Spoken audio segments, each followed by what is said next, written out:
Hey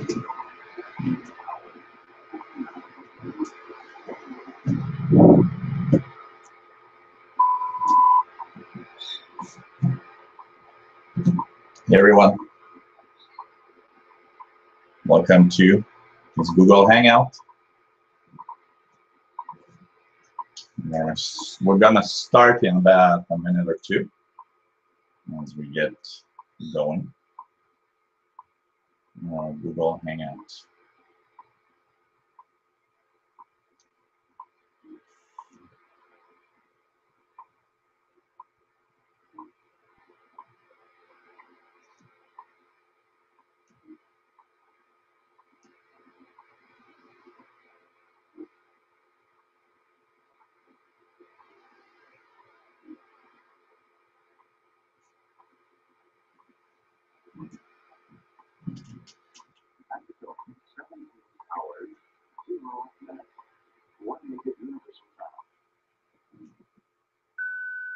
National Institute of Standards and Technology time.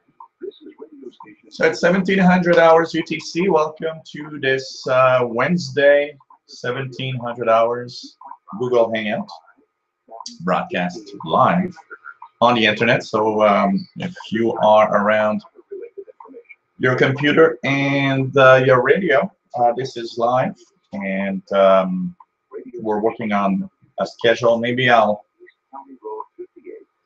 I'm thinking of changing something, maybe putting up a regular schedule so that everybody, knows when it's happening.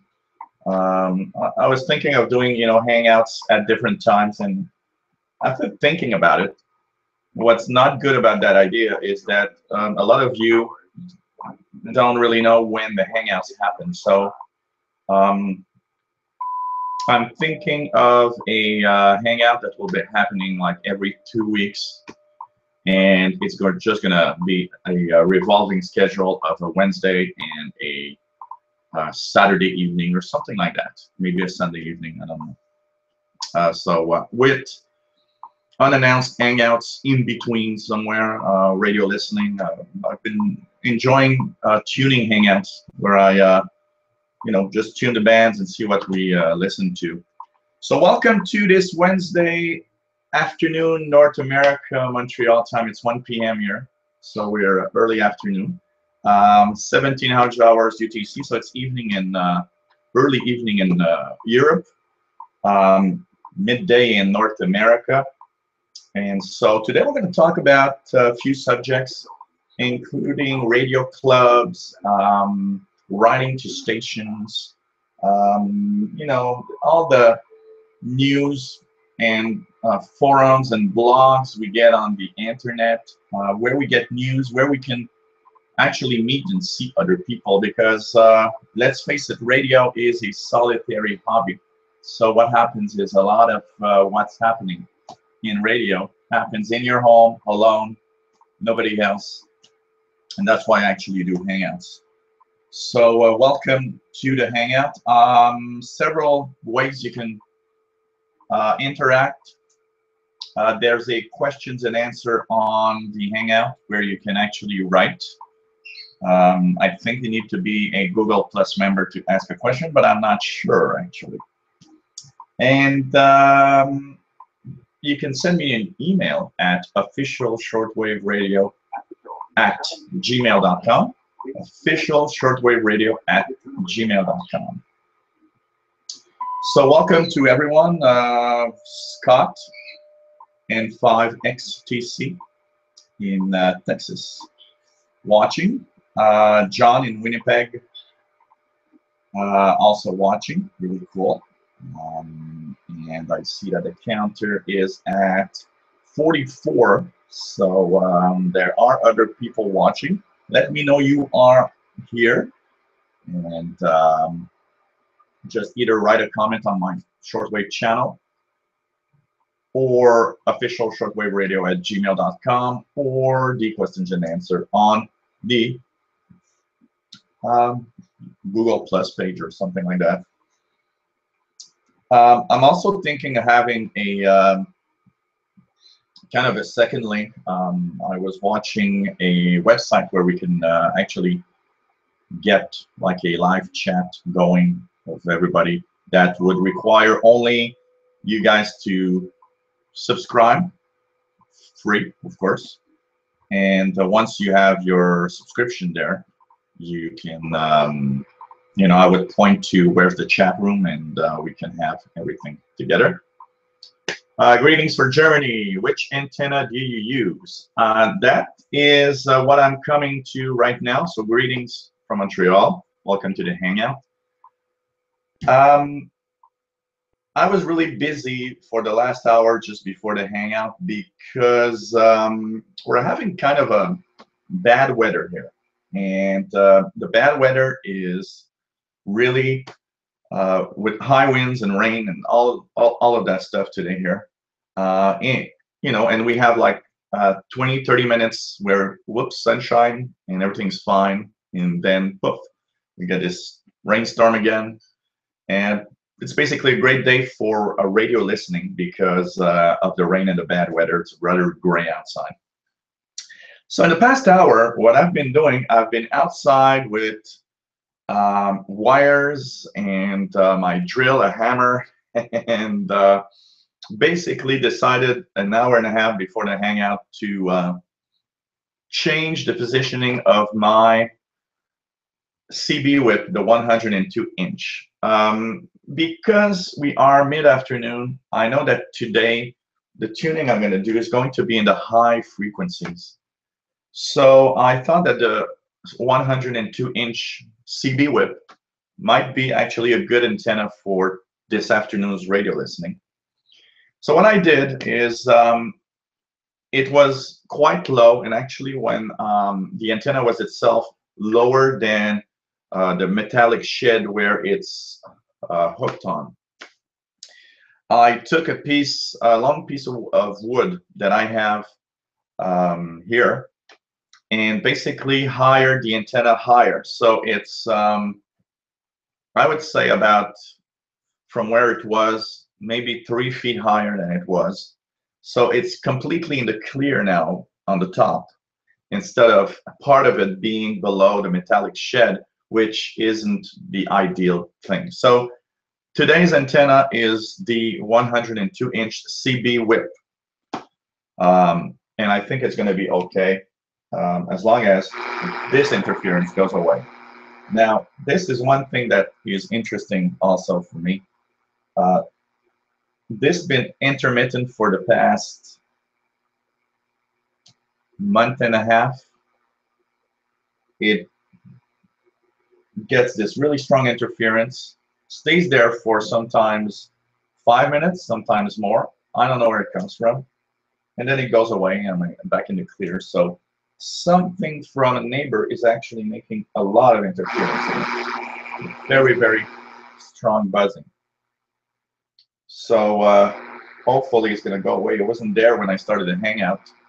Now it is. So that could really, really hamper a lot of my radio listening.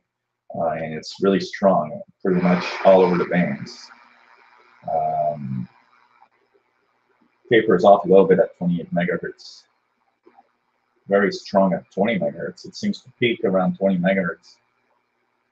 So hopefully it's going to go away. So welcome to the Hangout, and we will start talking about stuff. If you guys hear any radio signal that you want me to try, it's the time to do it. Let me know you are listening to something. I will, of course, tune it here and see if I can hear it. Keep in mind, it's 1 p.m. here, so if you're in Europe and you hear something on 6 megahertz, forget it. I'm not going to hear that here. You know, I'm basically above 10 megahertz for signals at this time of day, and even, you know, like 20-meter band and up, like 14 megahertz.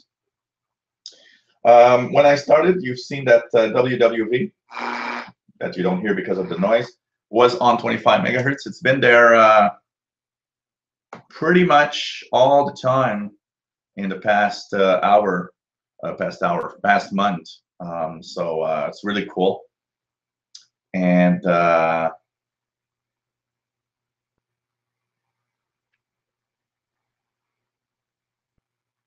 so okay, so it's nice. So we have Scott that's gonna get some hams in here. So he's going to tweet the link to the ham radio on Twitter. That's the hashtag ham radio. Actually, I should give thanks for the hashtag. I'm actually gonna go and add that to my Twitter feed. That's also something that that's interesting. I should make myself a shortwave Twitter feed. That would be a good idea. And maybe if you guys follow the shortwave feed, I can have, you know, news of what I'm listening to at a certain moment. Hey guys, that's a great idea. Actually, I'm gonna really put this down on paper because I want to have that. So we're gonna add a Twitter feed to our events Twitter feed for shortwave. I think that's going to be nice. And so like that, everybody that wants to follow, and I'll be following, of course, you guys, and so we can exchange maybe on Twitter lots of information. So thanks, Scott, for doing that. That's a great idea, actually, and I think it's going to be really nice. So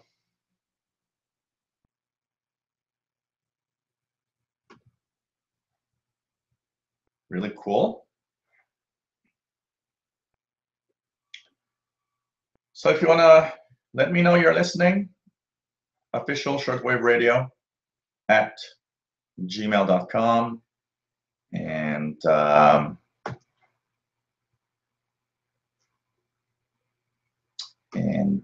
also on the questions and answer, like Mr. I'm not even gonna Oberplatz Funk from Germany. So 48 spectators, a little lower than usual, but you know, we are in midday here in North America. A lot of people are actually working, and we're going to do some tuning as we can. Actually, I was thinking of starting at 30 megahertz and going down to check for signals, and hopefully that awful buzzing will go away while I'm going through the hangout. So the first thing I'm going to talk today is radio clubs. There's a way for actually, first of all, you know, shortwave, like I said at the beginning of the show, is quite a solitary hobby.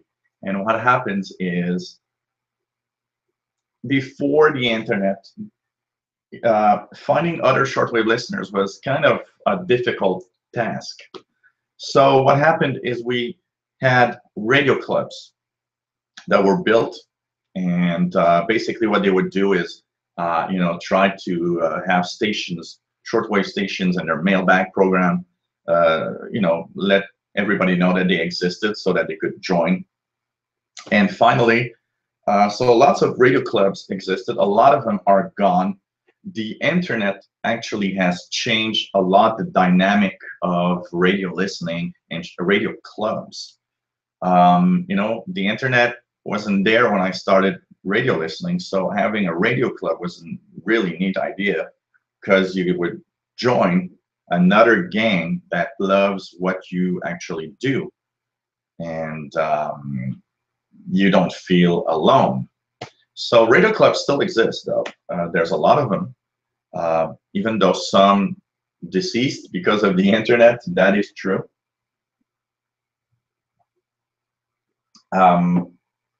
So we're going to talk a little bit about radio clubs. Why would you join a radio club? What are, you know, the positive things about radio clubs? First of all, why should you join a radio club? Well, joining a radio club, especially if you have a local radio club, like here in Canada, I am a member of the CIDX Club, which is the Canadian International DX Club. and they issue a electronic bulletin every month called the Messenger. And I actually just received this month's October copy yesterday, I believe, or the day before. The reason why joining a radio club is fun is because, especially if you have local clubs, you know that these clubs have people in your area. So you can actually join in events that clubs will do. For example, the CIDX does a barbecue. Also, it does a Christmas dinner. You know, there are other members that you might actually meet in person, talk to in person, exchange in person with them. So I think that is the great thing about joining a radio club. You'll have interaction with other people in your area listening to shortwave. So that's probably the best thing about a radio club.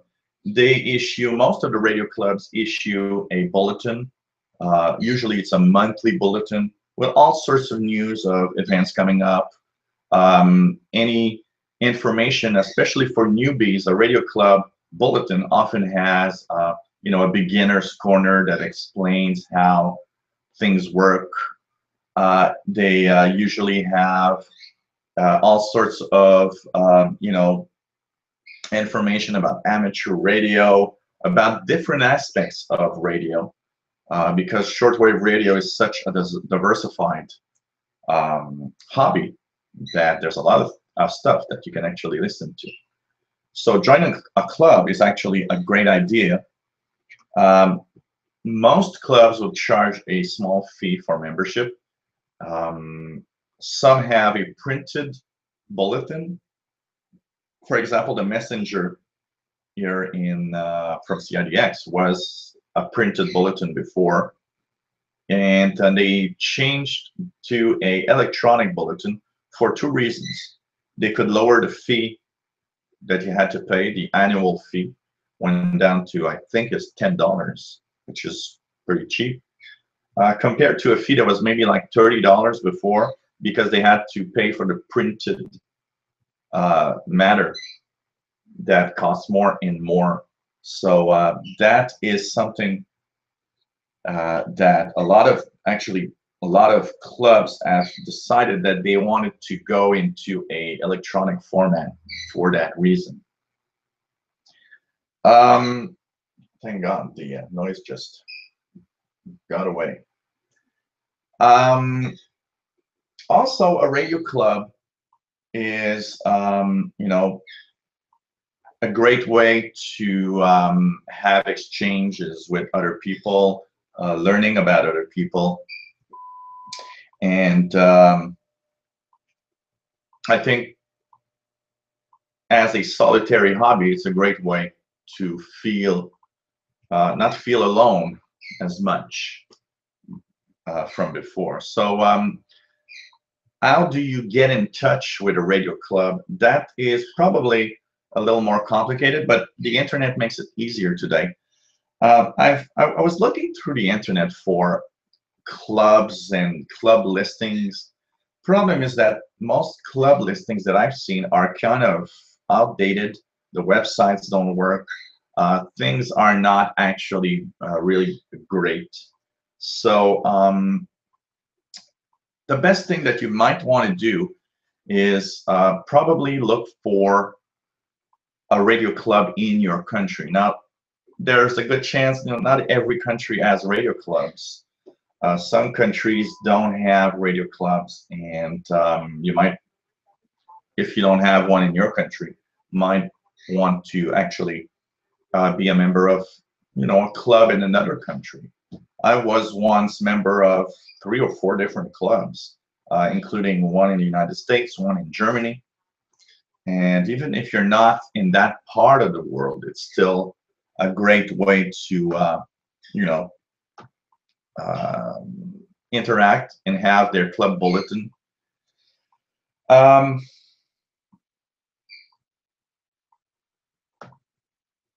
One of the ways that you can find a radio club is probably Google shortwave radio club, and maybe, you know, for example, here I would go to Google and say, you know, shortwave radio club Canada, and there we will see different clubs.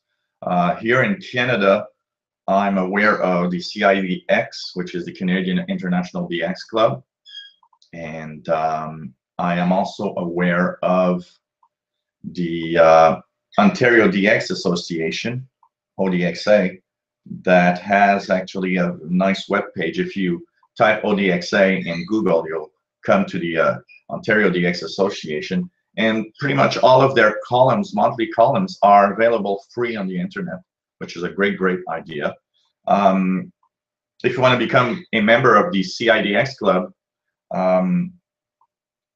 you can email, I believe it's cidx@yahoo.com, or just search for CIDX, Canadian International DX Club, and you'll have information on that club available. In the United States, there are quite a few clubs. One website that you might want to try, but a lot of the information I've seen is outdated, but it's still there, is the Anarch website, which is, I'm going to give you that link. It's anarch.org, ANARC.org. They have, first of all, Anarch is an old association. It's the Association of North American Radio Clubs. It's been a it's been there since at least the 80s, if not a little more. And basically all the radio clubs would be united under the Anarch banner, so that if you wanted to know which clubs existed, well, there was an Anarch list. It's still there. So if you go to anarch.org, you'll see on the left side different clubs. Unfortunately, a lot of them are just, the links are no good, but some of them still work, like NASWA, the North American Shortwave Association.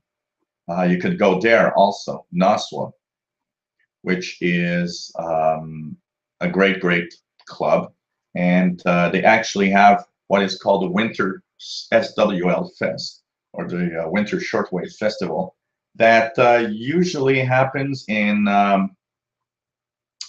Pennsylvania around March.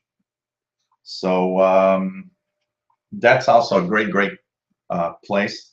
I've never been to the Shortwave Fest in Pennsylvania. For many years I wanted to go, and so one day I should really go, and maybe it would be something nice to think about for next year in 2015.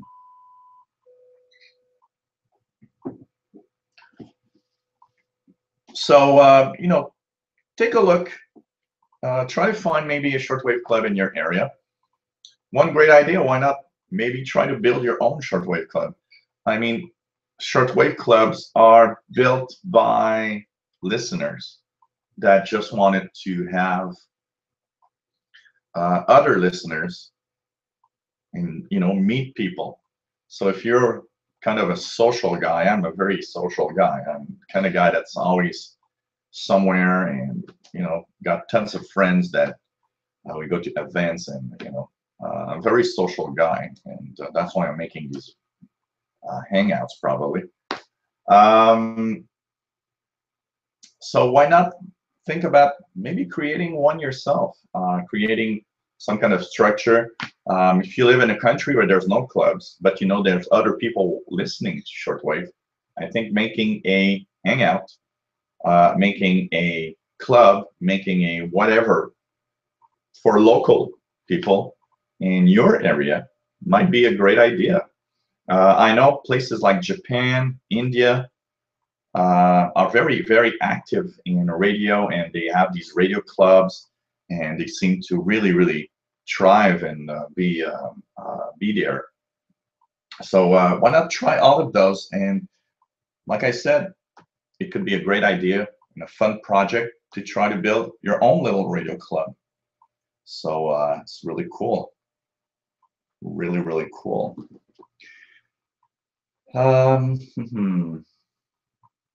Depeche 101. St. Louis from Germany. Hey Frank, welcome to the Hangout. Nice to see you, Noise Jammer. Welcome to the Hangout. We are now at 58 spectators. Well, it's not too bad actually for a Wednesday afternoon here. So I'm going to tune a little bit the bands live. If you guys have questions, have anything that you want to know, once again, Shortwave. Just forgot the email. It's official Shortwave Radio. A little blackout here. Official Shortwave Radio at gmail.com. Official Shortwave Radio at gmail.com. There's a questions and answer tab. You can leave a comment on my YouTube channel. I'm checking all of that regularly to see if anybody wants to check in. Let me know that you are listening. It's a great way for me to know you guys are there. So I'm going to tune down a little bit from 30 megahertz. As you see, WWV 25 megahertz coming in quite well. I'm going to start at 30 megahertz because 30 megahertz is the top end of the shortwave spectrum. After 30 megahertz, we get into what we call VHF, which is a very high frequency. And we're going to go down a little bit. I'm going to, actually, we're going to cross the 10-meter amateur radio band, which spans almost 2 megahertz. It's one of the biggest short bands for amateur radio on HF. So let's see what we can hear. I'm going to put myself in upper sideband because most of the signals we'll encounter will probably be in sideband, but we'll switch depending on where we are. So let's see what we can hear. If anybody wants to tune and tell me what you guys hear on these high frequencies maybe today.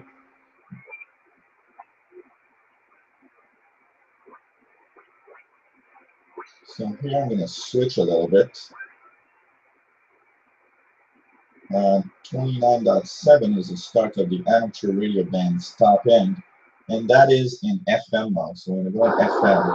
One of the questions that was asked at least 2 or 3 times is on one of my videos where I talk about upper sideband, lower sideband, AM.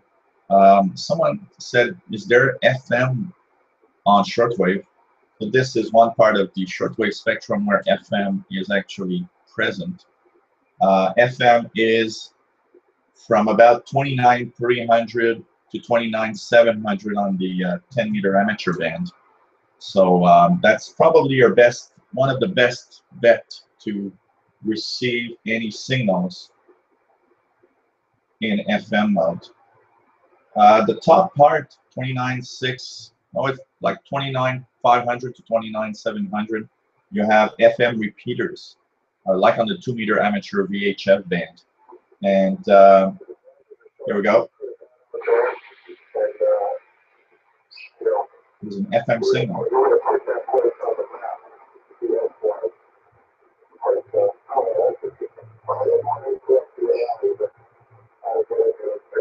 This is a FM repeater.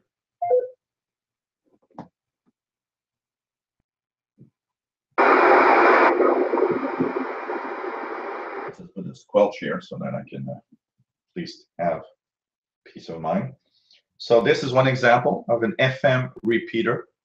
So when you are in FM mode, you can hear signals here. And they are often strong enough that they can be heard on a lot of, you know, let's try it with this one, 29.66. And go to FM. So I'm receiving it full quiet in here.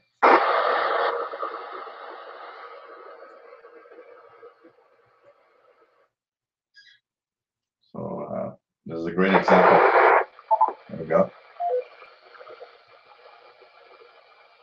And this is using only this little telescopic antenna. So you see that you don't need that strong of equipment to receive these signals. Another, maybe I can try here, this older on this Boulder Radio Shack scanner.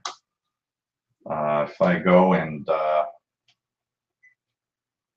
tune 29.66, enter. And we'll see if we can hear something here if it ever comes back. But this is an old Pro 92 scanner. It goes down to 29 megahertz. My old Pro 2006 also goes down to 25 megahertz. These are radios that I can use. Actually, I can try something here. So here we go. I hear it. It actually comes in here. So it shows you that you don't need that fantastic antennas, especially in the higher frequencies, since the length of the wavelength is smaller. Smaller antennas actually do a great job on these frequencies. Here I'm thinking of something. I'm just going to try. I don't think I'm going to hear it, but 25 megahertz is possible here. I'm going to program it here. Program 25.000, enter. That is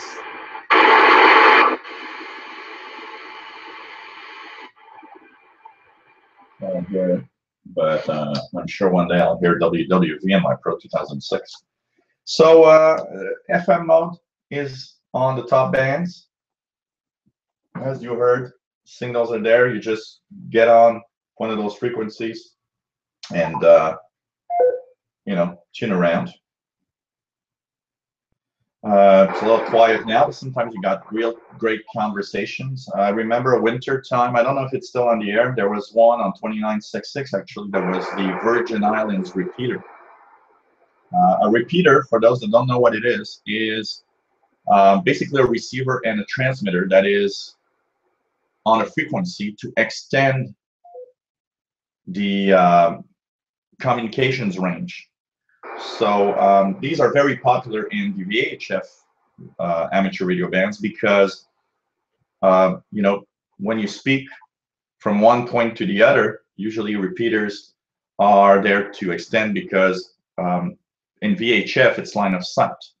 So if you're too far away because of the Earth's curvature, what happens is the signal gets blocked.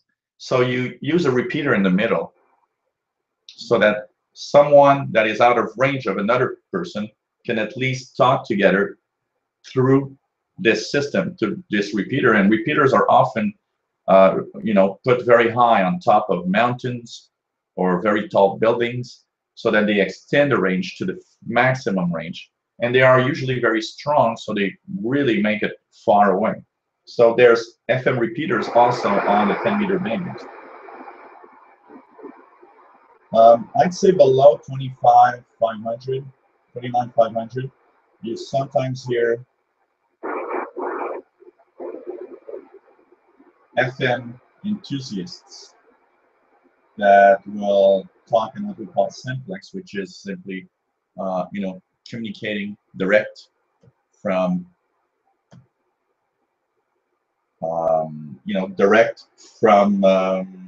their transmitter to using, propagation from the shortwave spectrum to another station.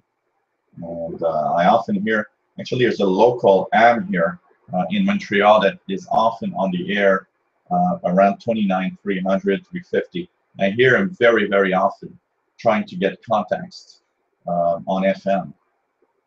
And then when we go like below 29,300, this spectrum is AM. There's some AM amateur signals.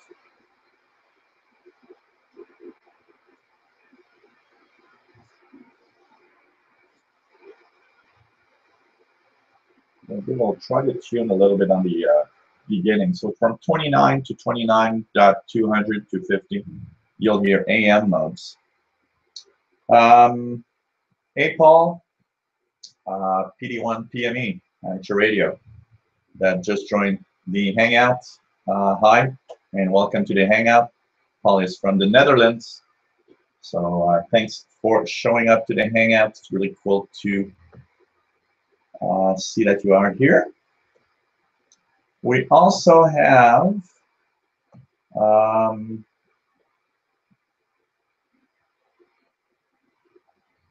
Frank, that is in Roswell, New Mexico. First time on the Hangout. Shortwave listener, didn't know that these Hangouts actually existed. Well, apart from my Hangout for Shortwave, I don't know of any other Hangouts that happen. There's a lot of stuff on the internet, you know, radio-wise, but Hangouts, not. I think I'm the only one doing radio Hangouts actually. So it's pretty cool. So thanks, Frank in Roswell, New Mexico, for being here. He's just going to watch the show. It's going to last 2 hours. I will now do 2 hours every time that we actually have a Hangout. It will always be a 2-hour Hangout. So for anyone that wants to know when it's going to stop, it's going to end at 1900 hours UTC. So I've already 36 minutes. It's incredible how time flies with these Hangouts. So let's try it a little bit here. Maybe some AM signals.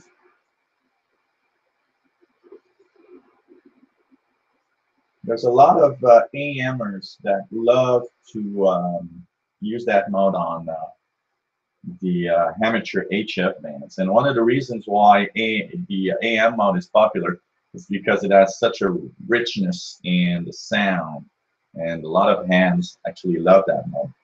But it is a mode that is not, you know, it's there, but it's not used a lot. Here in I hear some on the 10-meter band from time to time, but where I hear AMers a lot, there's the 40-meter amateur band on around 7290. There's also the 80-meter amateur band where almost every night I get this gang of AMers from the northern part of the United States, Northeast, on 3875, 3880, around there.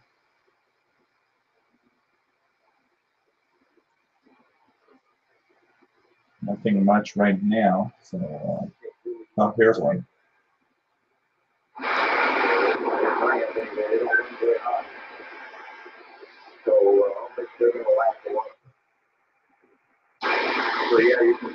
Yeah, this is an AMer.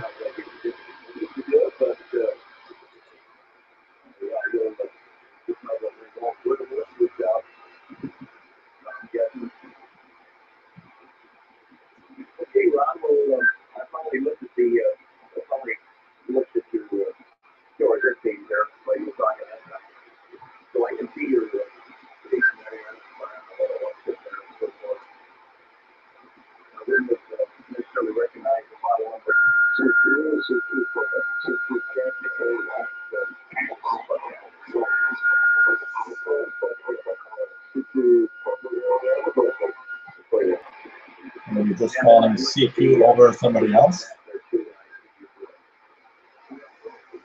One of the things that happens with HF is sometimes you're in a position where you don't hear another station. But you know what?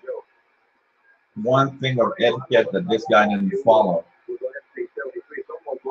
is before you call CQ when I'm at your radio bands, and you know, I'm not a ham, but that's one thing I would do. I hear people doing it, but this guy didn't. You always send a little call saying, is this frequency in use? I think it's important because it's not because you don't hear something that there's nobody there. Sometimes the conversation is in a way that you don't hear the station talking, but somebody else is hearing you, and you might actually interfere. So this is an AM signal. I'm actually happy because we heard an FM signal and now an AM signal. Could have been more difficult to hear.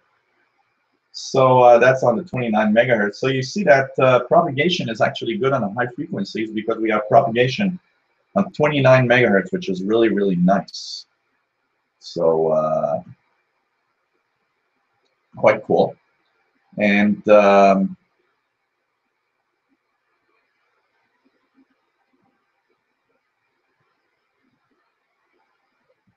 We have Susie from Hawaii watching. Second time she's watching the hangout. I remember your name, and actually when I saw your name, I was actually thinking of Hawaii, because I remember you did send me an email, one of the first hangouts that I did. So welcome to the hangout from Hawaii. It's nice to see all of you people watching. We are at 66 spectators, which is not bad actually. I'm not expecting to beat a record. The record was last hangout, which reached 137 from what I see on my list here. So it's pretty cool, and nice to see that you guys are here. So we are in a little tuning the bands. There's another AMer.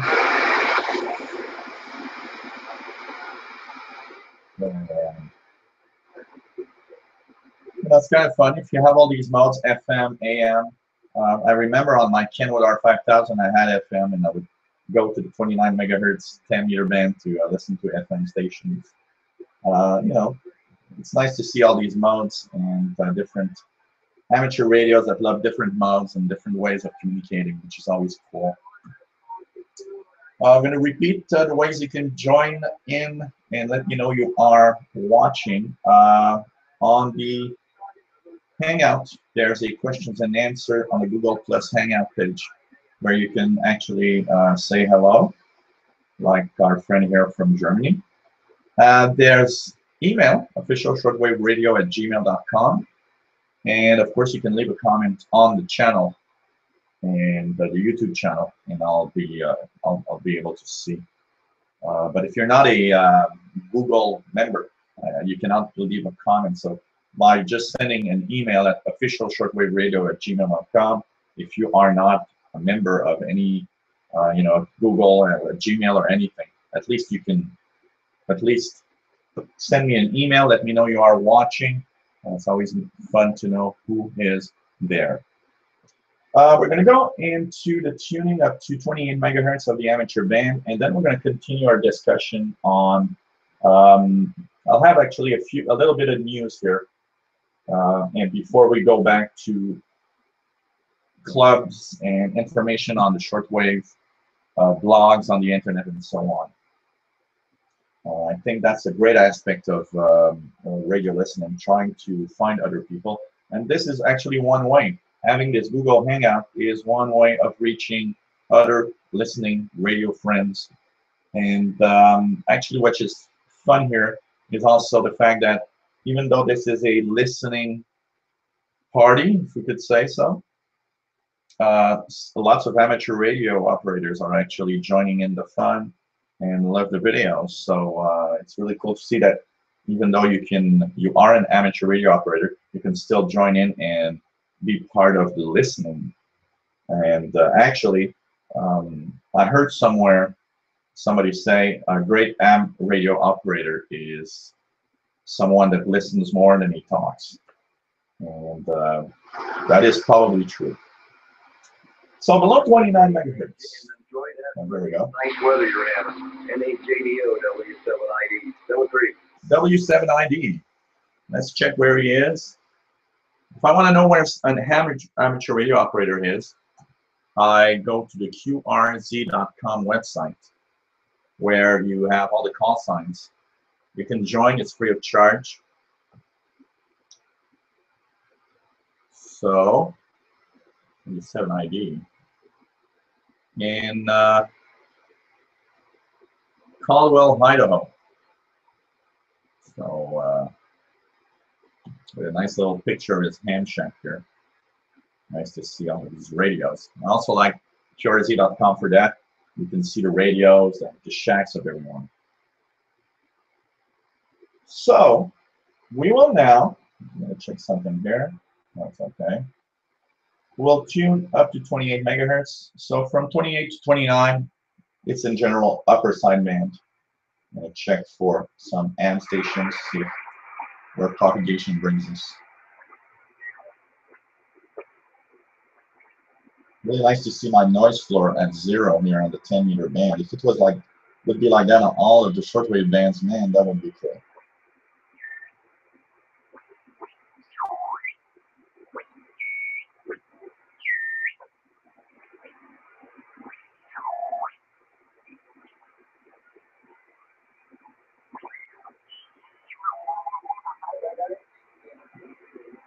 There's some activity on the 10-meter band, which is also something fun with a higher solar activity. Victor Papa 2.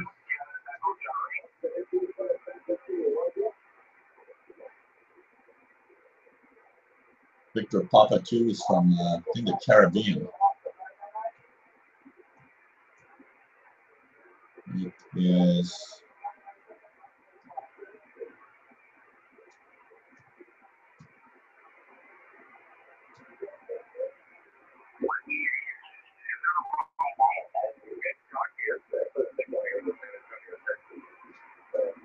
Texas station.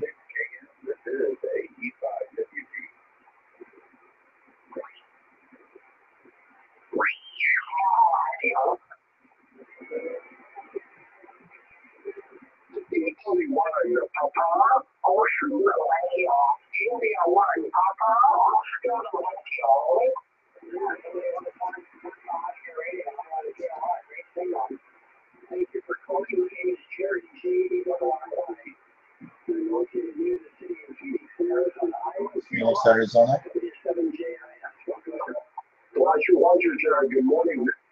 Mr. 7 Julia Tingly Fox from Italy 1 Papa Ocean Radio. Beautiful signal. Italy 1 Papa Ocean Radio is in Italy, so Europe coming in on 10 meters. Ocean on the November.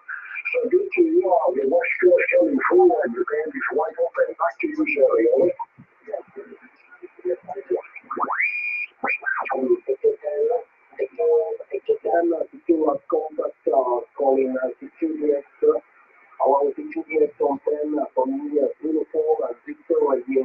Another Italian.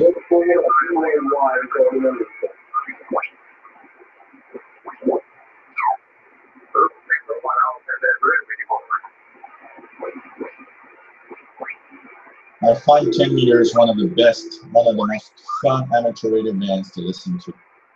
One thing that you can try for also, if you want to have some fun, and there's a beacon list on the internet, is between 28 130 to 28 300.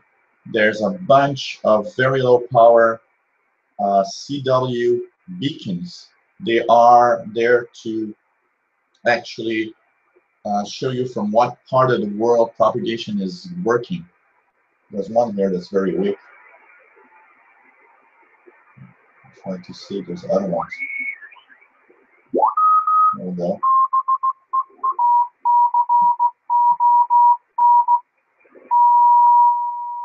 And so you see here, and there's a website that I go to.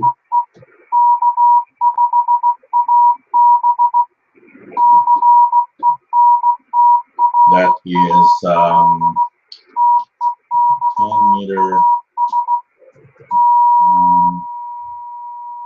beacons. If you just Google 10 meter beacons, you'll go to one that is from the 10 meter beacon list, and it's maintained. You see, it was updated 5 October, which is quite. And this is maintained by a guy that is WJ50. So what you do is there's a full list here. You check the frequency. So usually it's a CW. 28 to 80. And you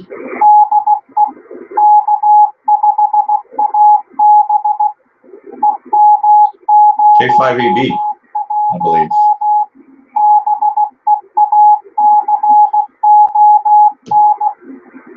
My Morse code is good. I think it says K5.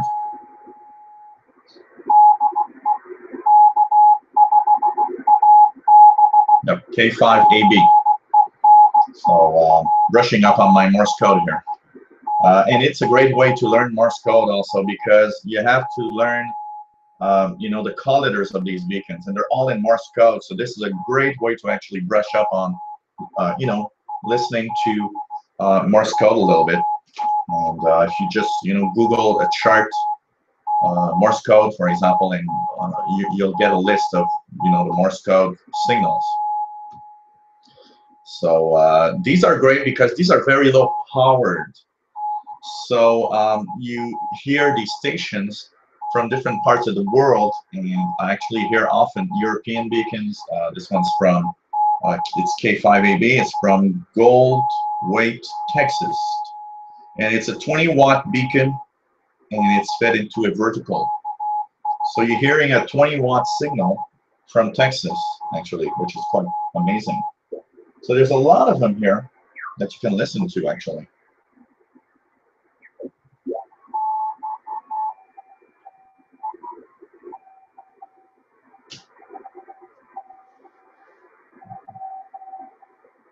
So by going to you know, that beacon list on Google, you actually can ID from where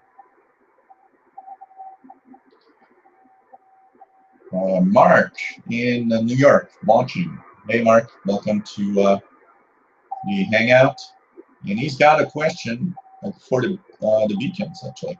He's saying, why, who operates the beacons?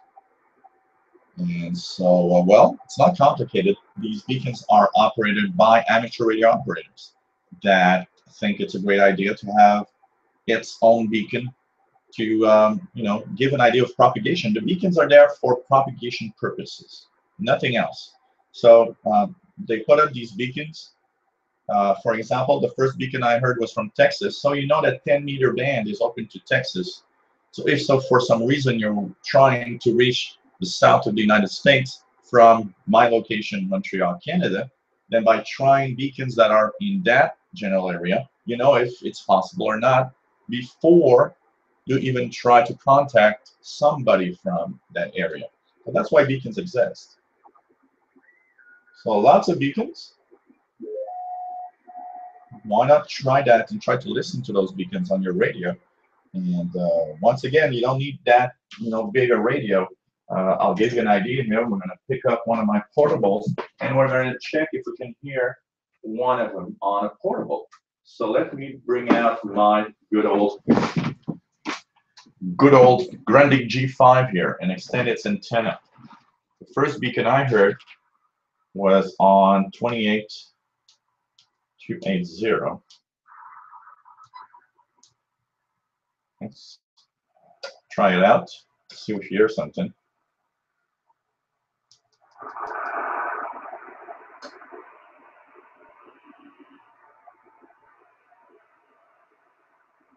Kind of difficult here. Oh, try to.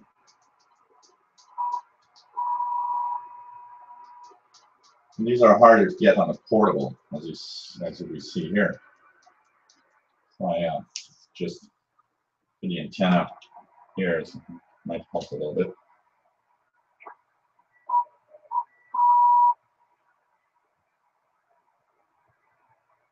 I don't really hear any. But don't worry, it's not because I don't hear them that you can't. It's just because I'm not necessarily positioned in a great area for my portable receivers. So lots of beacons. And then for the lower part of the band, you've got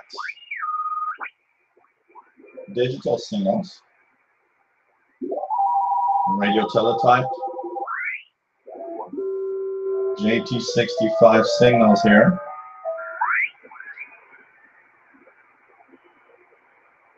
There's BPSK31. And the lower part, CW.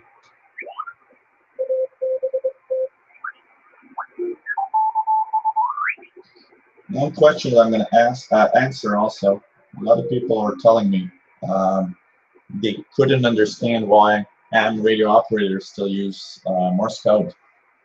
And well, one of the reason for Morse code is that of all the radio signals that we have, this is probably one of the best modes in the case where we get lots of interference and in very, very, very weak signal. I don't think anything beats Morse code for the possibility of hearing another station. So in the event where a signal will be extremely weak, with the UNEars that are, our brain is plugged in a way that it really, really removes the noise. And I don't know if you guys ever noticed, but when you listen to your radio and there's the general noise, background noise, you'll notice that at some point you're so much focused on the signal itself, you just don't hear the noise. Your brain just blocks it out. And your brain is the best, actually the best DSP. It's the best processor out there to remove the noise. And so CW signals, if you put them in the right frequency, and if you use filters, so for example, I'll go back to my beacon to give you an example. The one I had here. If you have filters, it's even better. I can put this DSP into CW mode and actually put this very narrow filter. And look how clear it becomes because I've removed everything around it and kept only the audio frequency of the beacon itself. So it's really, really a great mode to understand if you have very, very weak signals. And actually, I can bet you that a lot of CW operators will make contacts in countries that aren't necessarily propagating very well in upper sideband, for example, on the amateur bands. So we did our little tuning of the 2 megahertz top portion of the bands. So hope that that was a little fun. We're going to continue our little show here with more information about contacting and interacting with your shortwave world. Mark just sent me an email saying thank you for the answer. It's really cool. Hey, it's my pleasure to answer every questions you guys might have. So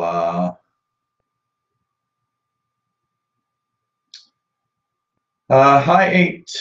Oh, you 8 you well. Did I talk about QSLs yet? Nope, didn't talk about QSLs yet. I probably will keep that a little bit into different the next show probably. I was thinking about talking about QSLs.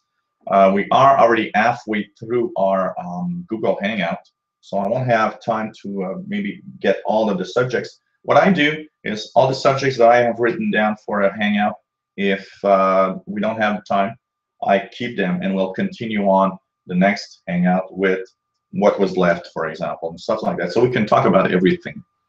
And so we'll talk about the next Hangout. We will talk about writing to stations and QSL cards and how do you write to stations? What do you need to include or not? And what's the best way to actually write? And we will, check that out in the next Hangout. We'll talk about our interactions with broadcasts we hear on the web, where to get the information, the address, the email address, the postal address, how do we get all that information if we don't hear it, and so on. And also all the goodies you can receive from stations. And I'll have goodie examples to show you guys. And you guys are gonna really love that little part where I'll show you some of the goodies that I've had over the years that are really, really cool when you write to shortwave stations. Now, keep in mind, a lot of those goodies I received way, way, way back. But that's going to be the next show. I'm going to talk QSLs, goodies, where we get the address or the emails, the contact info, and so on. So hope you're going to be there in the next Hangout, which will happen on Saturday night, not this Saturday. We are October 8th today. So the next Hangout is going to happen on Saturday, 8, 15, 16, 17, 18. So in 10 days, Saturday, October 18th, Google Hangout's going to happen at 2300 hours UTC. That's 7 p.m. And we'll go from 7 to 9 p.m. on that Saturday evening. So if you want to note or jot down that information, next Google Hangout is Saturday, October 18th. Am I wrong here? 15, 16, 17? Yeah, that's it. 18. Because I'm not looking at a calendar here. So Saturday, October 18th at 2300 hours UTC. Put that in your favorite calendar for the next Hangout. And we'll talk. It's going to be a full 2 hour where we talk only about writing to stations, and not just radio stations, even amateur radio stations. I've got amateur radio QSL cards here, and how we get the information to write them.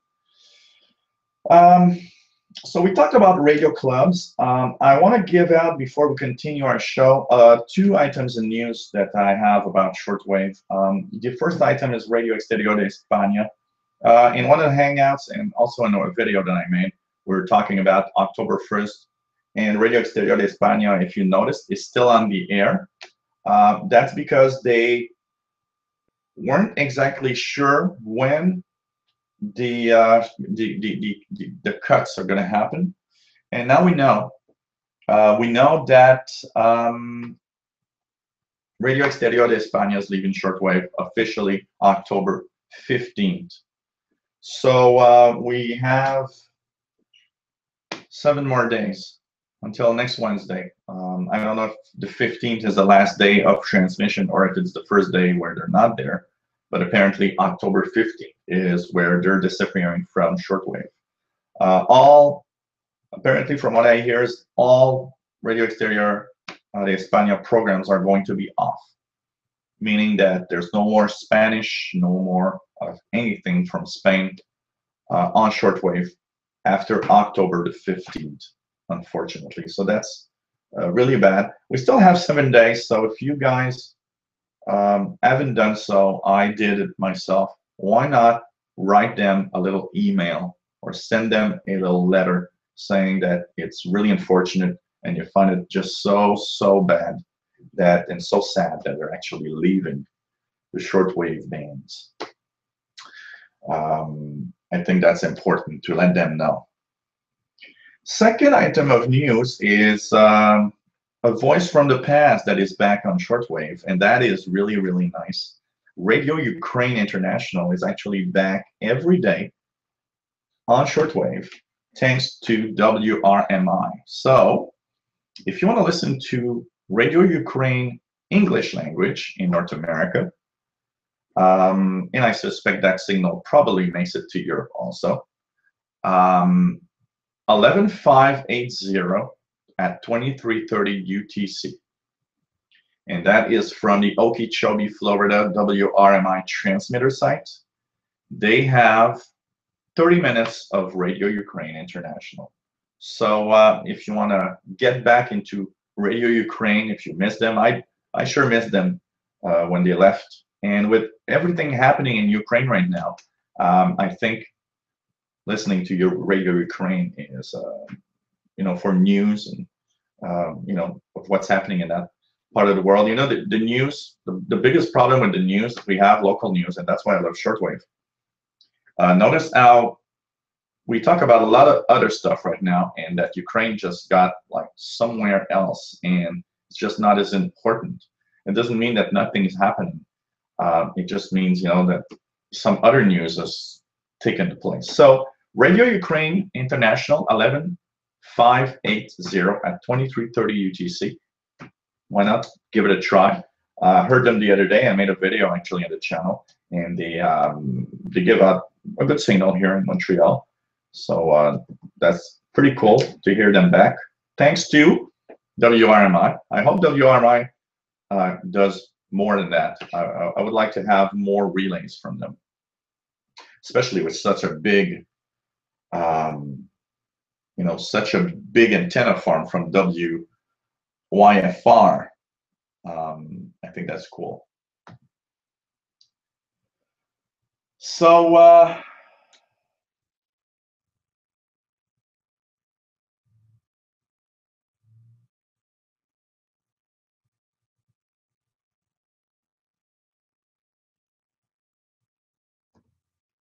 that's it. So if, like I said, for everybody who's waiting for QSL cards, it's going to be the next show. The next show is going to be more of a complete, writing to stations and interacting with the world and letting everybody know you're listening. And we'll talk about QSL's goodies and all of that.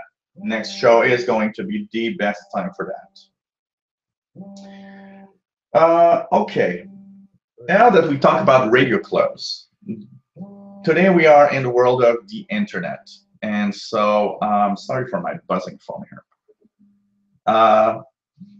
In the world of the internet with shortwave, we have a lot of things that we can do. And actually, the internet is, after a local radio club, I think the internet is one of the best things that can happen to a shortwave listener, because there's a lot of news on shortwave. There's a lot of forums, group.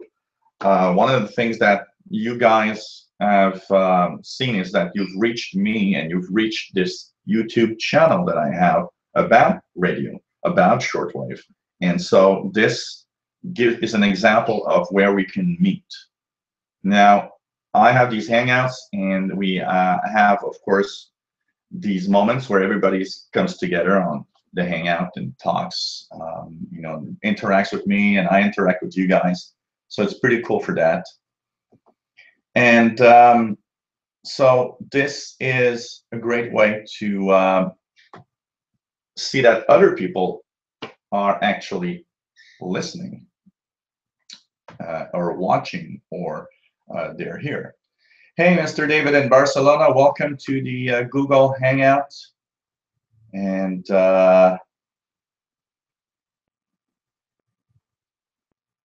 he's sending out, he sent me some QSL card pictures. And these I'm going to use, by the way, I'm going to use in our next Hangout where we're going to talk about QSLs. I'm going to keep this here. It's really nice. Really nice. Thanks for being here. And so it's pretty cool for that. And thanks for watching.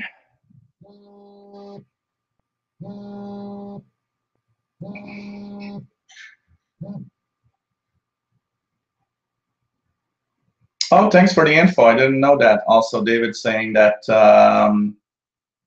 I don't know whether you know or not, but one of your subscribers is one of CRI English announcers, his YouTube channel, and he is having some luck. Shortwave listening countries in the world, and demonstrates the listening to the shortwave is also possible there. Oh, thanks for the info. I didn't know that. I will be checking it out. That's for sure. So I've got a CRI announcer as one of my subscribers here on YouTube. Oh, that's pretty cool. Thanks for letting me know. So as I was saying, the internet is a great place where we can also meet. And so you got this YouTube channel, we've got these hangouts, but there's a lot of other stuff. If you Google, any information about shortwave, you will come across forums. One of the groups, one of the spots where there are some interesting groups is the Yahoo groups. Yahoo has a lot of groups, and they're very popular. The Yahoo groups are something that are extremely popular depending on the subjects that you want. There's Yahoo groups for almost anything that you want on Yahoo, and that's cool for that. The first thing that you need for Yahoo group is, of course, to find them. And to find a Yahoo group, all you have to do is simply type Yahoo Groups on Google, and you'll go into the Yahoo Groups, and you can actually search for groups. One group that I love is Glenn Hauser's DX Listening Digest group, which is the DXLD at yahoogroups.com. DXLD, you can subscribe to these Yahoo groups if you want. DXLD Yahoo group, if you do write in to subscribe to them, you have to at least let them know that, you know, who you are, why you love radio, and so on, and maybe, you know, let everybody know, let him know where you actually heard the group. So, for example, if the first time that you ever heard him mention his group is here, why not say, well, there's this YouTube channel from official SWL channel, and the guy does hangouts, and that's where I learned of the XLD, or DX Listening Digest.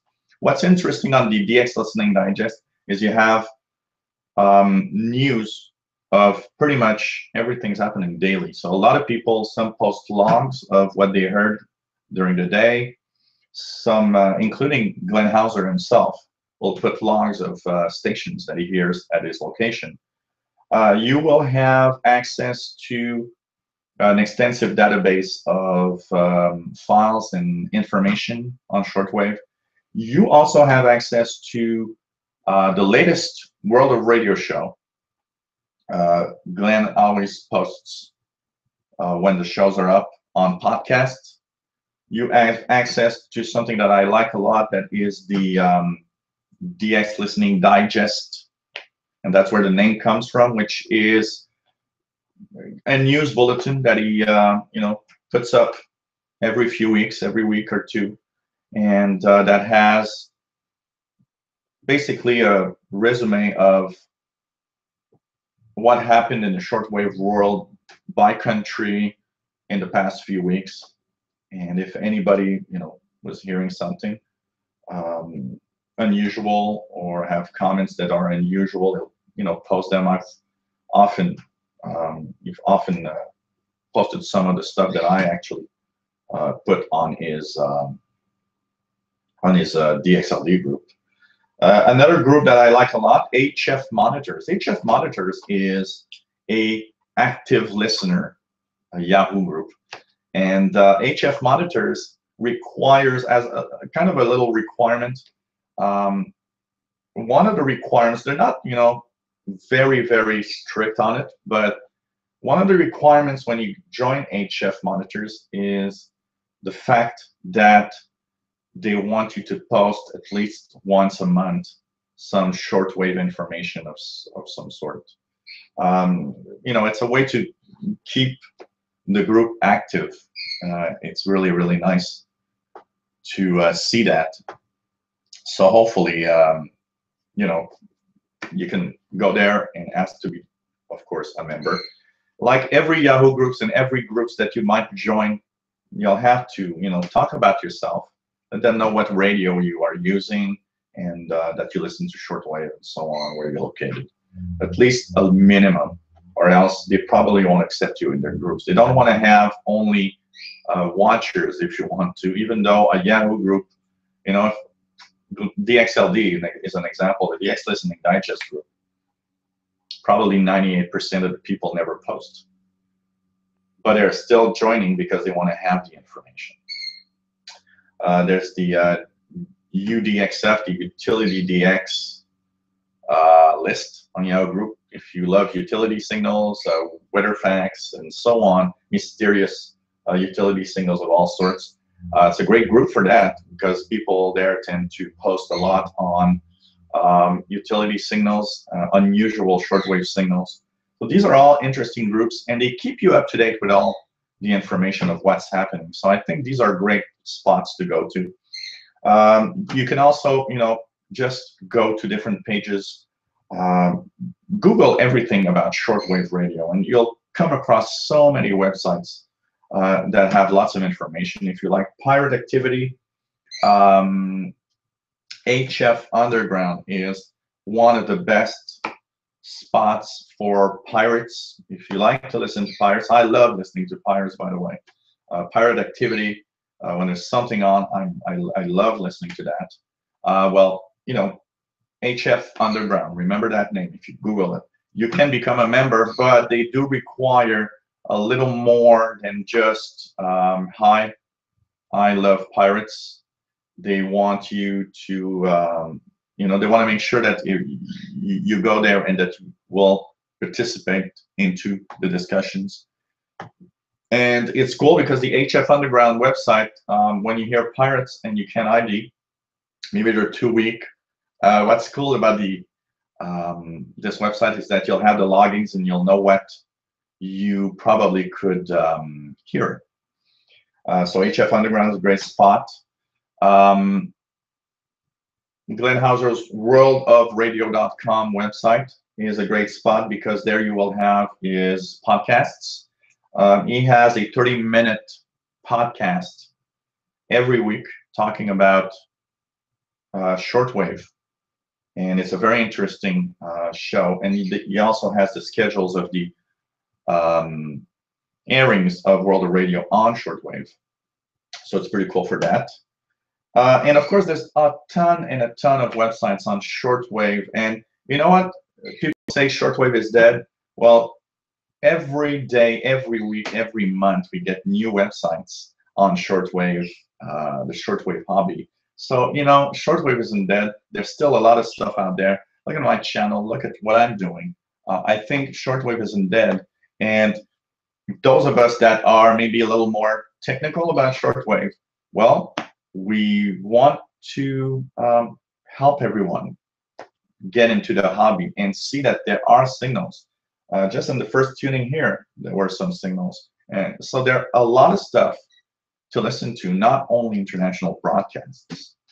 So that's pretty cool for that. So don't hesitate to Google everything about shortwave that you might like, shortwave signals. You know, one of the things that I sometimes post, if I hear an unusual signal, I'll sometimes just put the frequency in Google and say 28.255 RTTY and check what I can hear. Sometimes it's, you know, an upper sideband signal, and you'll be surprised at how Google can link, for example, a logging into one of the page and say, oh, this is this station from this area, and that's what you're listening to.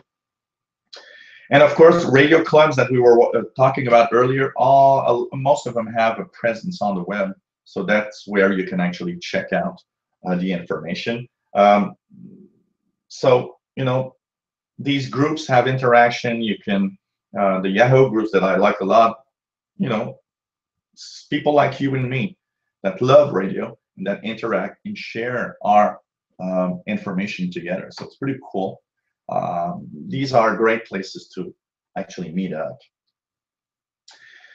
So, you know, use the web, get all these groups and forums on shortwave radio and whatever is your hobby, because I would say, a general shortwave listener. That means I love pretty much everything. I'll sometimes go into pirates, sometimes amateur radio, sometimes utility, and so on.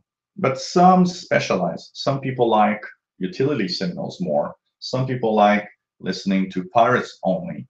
Some are international broadcasters. That's what they like listening to, and so on. So, you know, you have these groups that specialize in these types of signals. Some people listen to shortwave only for the military signals they can hear. And there's a lot of information on the web. So why not, you know, take a peek and Google everything. I think this is one of the great way of you know, interacting. So radio clubs are fun for more localized interaction, learning where people in your area, your city, you know, you're not alone. Unless you are in a town that has, like, you know, 250 people, that's possible that you're the only shortwave listener there. I agree with that. But if you're in a town that got thousands of people or more, you are not the only shortwave listener, that's for sure. But getting in contact with these people are more difficult. One thing that I often check is when I go around town, I check for antennas. I already, I spot these antennas right away when I see an antenna. There's one here not very far actually, and you say like, well, that probably is an amateur radio operator, and so on. So we are at 50 spectators, so it went down a little bit, and we are going to tune a little more here. I'm gonna shut up a little bit and tune the bands. Hope you guys enjoyed the hangout. It's a little quiet. We are at an hour 20 minutes in this 2-hour hangout. Like I said, these hangouts are going to be 2 hours long every time. Remember, the next hangout, Saturday, October 18th at 2300 hours UTC. So we're going to tune down from 28. We'll go, we'll do a jump to 25 megahertz WWV time signal. So we're going to slowly go down. I'm going to tune around and give you my point of what I'm listening to. If you guys hear any special signals, why not join in the fun? Let me know what you're listening to. Official shortwave radio at gmail.com is a great way where you can write. By the way, if you guys want to have an advance notice of the hangouts, write me just a little hi. Just say hi. You don't need to give me all the details of where you are if you don't want to, but just write, I want to be joined. I want to be in that list of for the Google Hangouts. And what I'm going to do is I'm taking all the emails and making a Hangout email list. And as this list is going to grow, I will, of course, every time I do a Hangout, about 2 hours, 2 to 3 hours before the Hangout. Today I did it short. I did like 20 minutes because I didn't have time. But usually 2 to 3 hours before the Hangout, I'll send an email saying, okay, Hangout coming up in 2 hours or 3 hours at this time. This is the link. I'll be posting the links every time. So what I do is I start a Hangout, but I don't put it on the air. I click on the link and I send you the Hangout link, the direct link, so you don't have to search for it anywhere. Official shortwave radio at gmail.com. You write me, say you want to be in the list, and I'm going to add you and let you know every time we are in the Hangout. So let's tune the signals. Put myself in upper sideband. From 26 to 28, it's a mishmash of signals from CB years. So we'll hear probably a lot of CB years and all sorts of modes, AM, FM, upper sideband.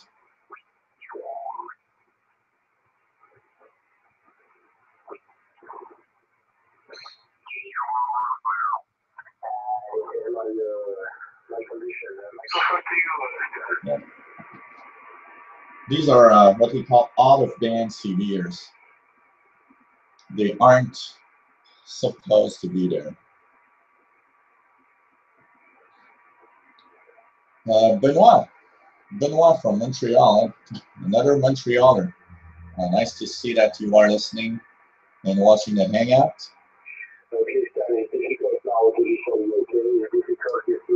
He's got a Yupiteru portable receiver and that has shortwave on it. Doesn't seem to hear a lot of the signals that I hear using telescoping antenna. So nice to see another Montrealer.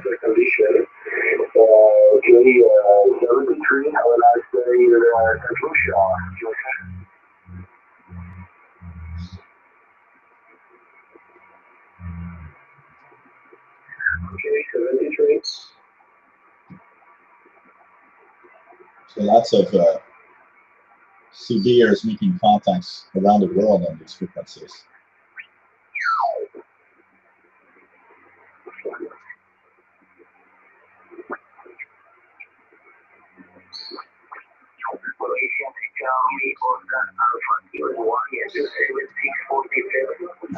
$27.555.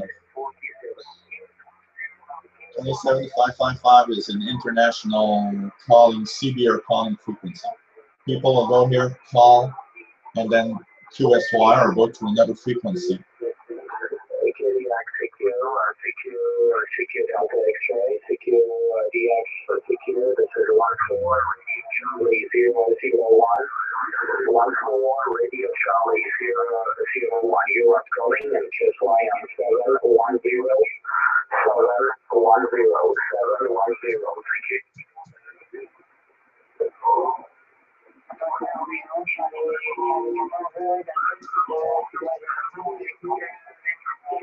And here we have is French station, France.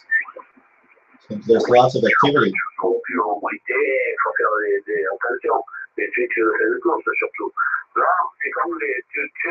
Other stations in French, so probably from France.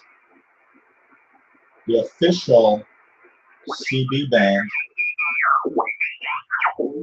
This one's on the lower side now. Back down to 1.3 there, so 1.2 sometimes, but it just keeps going up and down because I guess it ain't real tight right now. It's loose there. It's not making good contact there, Roger. Hey, QSL TC, well, I tell you what, last night there we sat down here in front of the radio there when you're talking to the guy far away, and I think it was in New York, I'm not too sure, or Canada. And you faded exactly away at 8 o'clock last night, Montreal time, which is 7 o'clock your time. Local so that station. was quite a bit of talking you're doing there. So the SWLs want to say happy birthday to my friend TC254 there. Happy birthday to TC254. Hey, Roger, thanks a lot there. Appreciate that there. Always enjoy hearing people out One there. station from here in Montreal. Tell me happy birthday there for sure there, Roger. Talking to another station. Good day, TC. Not to worry about it. So how's it feeling to be 66 there? 27405 corresponds to channel 40.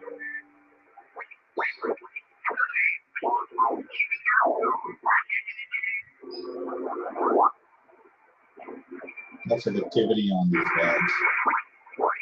There's also AM now.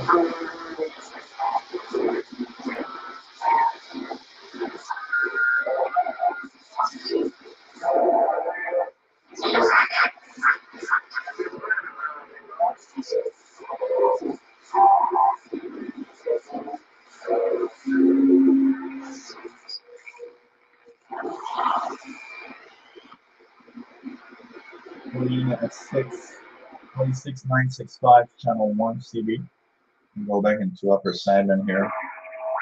And these frequencies, you got to expect all sorts of signals: FM, AM, some even Morse code and stuff. I've heard digital modes. I've heard slow scan television.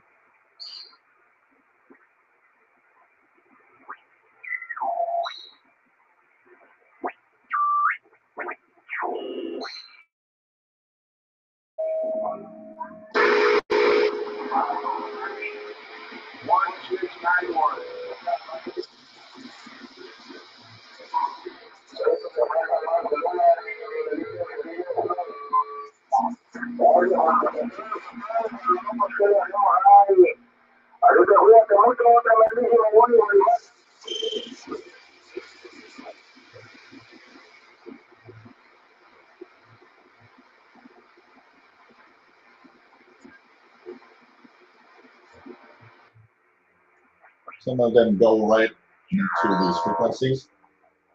This one here, FM.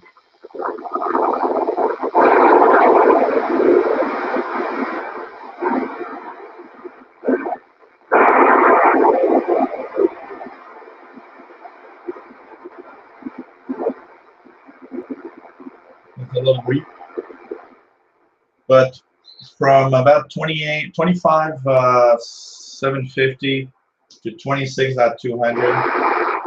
There are some FM studio links. So they are basically transmitters that send audio from a studio to a transmitter site. And these are very low power, but they do make it. I've heard one that I haven't heard in a long time. It's WFLA in Florida, 25,870. Heard one in Texas was 25,910. 25,950 is another one. There's one that's weak today on 25,990. These are almost all in FM mode, so you'll need to have FM. But if you don't have FM, by the way, little trick, you can tune an FM signal in AM mode. All you have to do is just put it in AM and tune it a little on the side. And very often you'll be able to understand what they're saying. So lots of studio to transmitter links can be heard on these frequencies. So from about 25,700 to 26,200, I'll try that from time to time, depending on propagation. You'll be surprised what you can hear.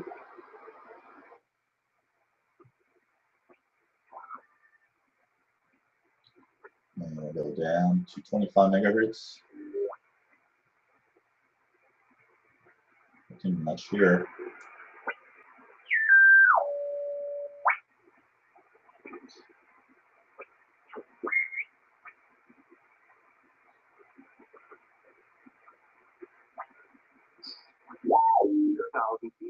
Road 58, Fort Collins, Colorado. WV coming in really well at 35 megahertz. Incredible signal.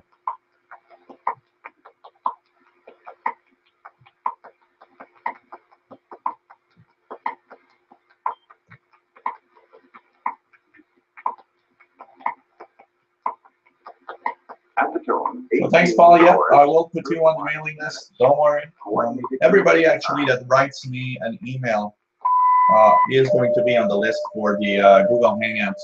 So even if you don't say you want to be on the list, if you send me an email letting me know that you were watching or interacting, I will put you on the list for advance notice of any Google Hangout events. So if you want to be on the list, officialshortwaveradio@gmail.com. Give me a little shout, write me a little email, and why not let me know who you are, where you are, what radio you use, and so on. And even if you're not a radio listener, it doesn't matter.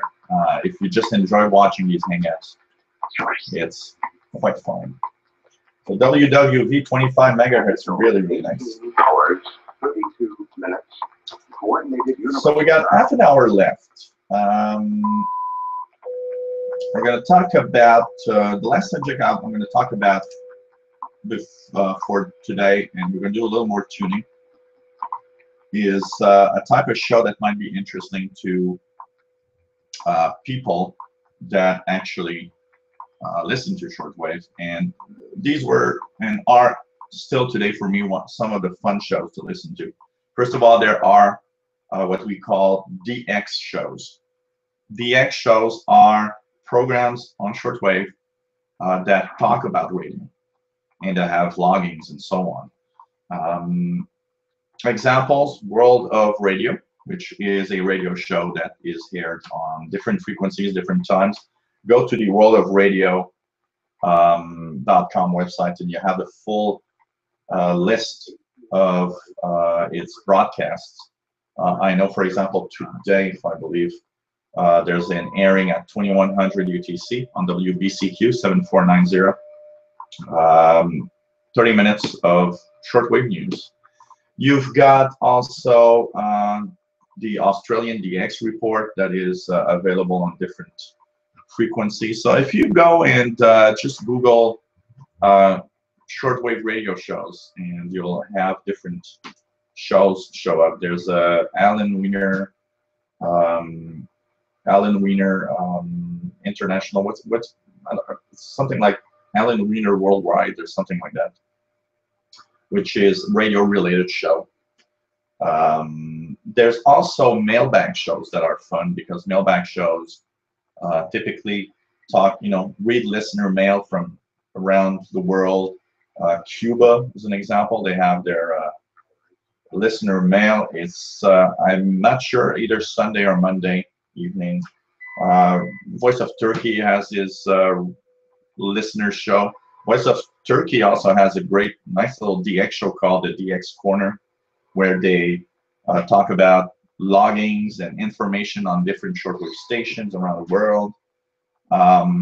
These are fun shows to listen to, actually, and so unfortunately, there's not a real good, fantastic list about them that I can really talk about, but it's fun to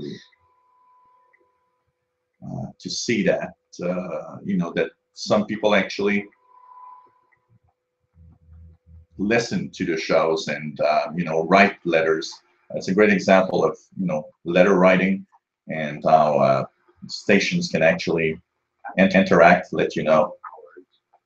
So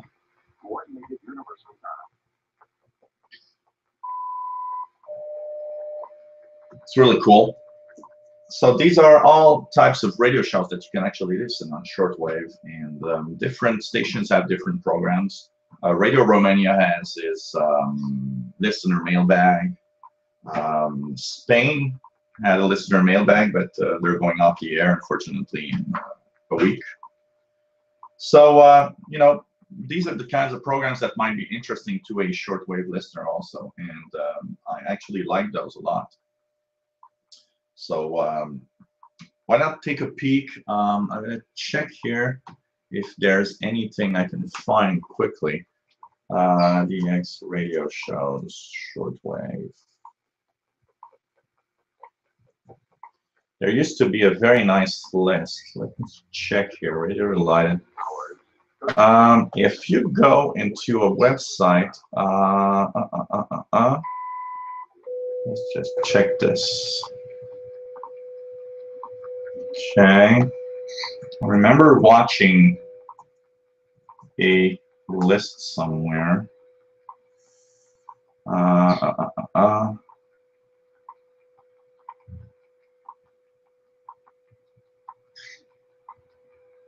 Yeah, if you go to the World of Radio, Glenn Hauser's World of Radio website, which is worldofradio.com, you'll see there's a section called Selected English Language DX Shortwave Listening Media Programs on Shortwave. And there is a list of all the shortwave broadcasts that are for shortwave listening. So it's a very nice list here. So for example, today we are Wednesday, and for UT Wednesdays, if you look here, there's, for example, coming up today, Argentina, which is apparently suspended, so we'll forget that. But at 2100, there's WBCQ has World of Radio, 7490. At 2115, there's WRMI, Viva Miami, 15770 and 7570. 2130, there's Wavescan on the same frequencies, 15770 and 7570. Wavescan is repeated at 2330 to 24, which might be an error because at 2330 is now Radio Ukraine, but here is stated as Wavescan on 11580, and so on. So it really has a nice list here. Worldofradio.com. Click on, look at the web page of worldofradio.com.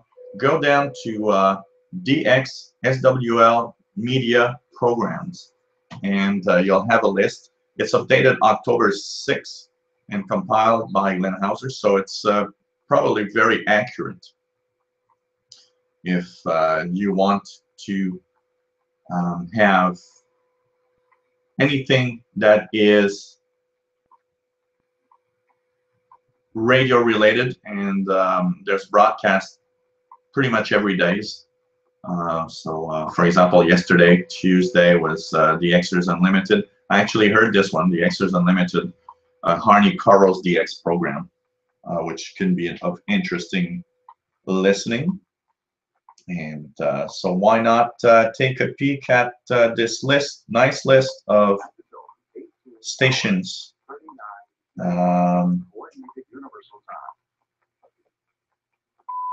station programming that are related to radio.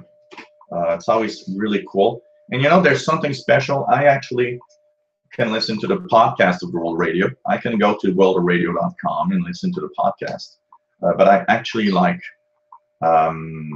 listening to it live, or not live, but you know, on the air on the station. I find it more interesting. There's something about listening to a DX program on a shortwave station that is kind of fun. I like the podcast because if I missed a World Radio podcast, for example, I can actually listen to that podcast on my iPhone or on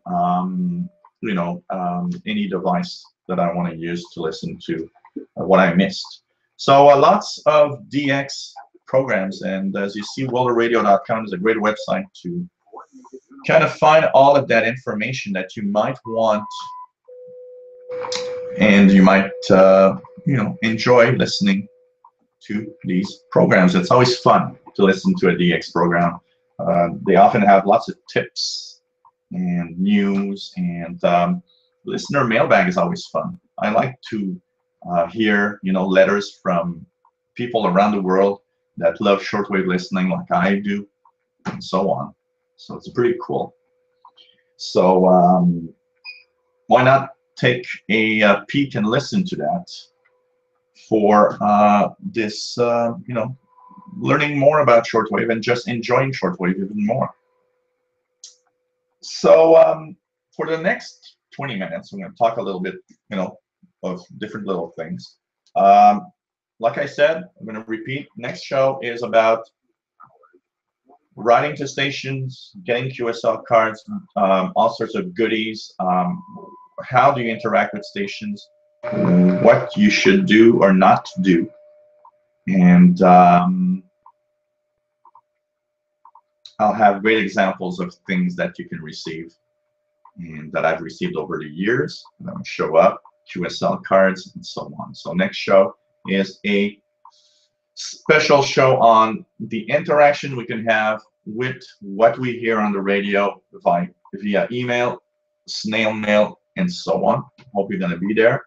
Next show, once again, is going to be live Saturday, October 18th at 2300 hours UTC. So I hope you guys are going to be there. It's going to be cool. We're going to tune the bands a little bit more now and see what we can hear. I'm going to start at 15 megahertz and go upwards. We're going to see what we can hear on the 19 meter band and up. So let's check it out.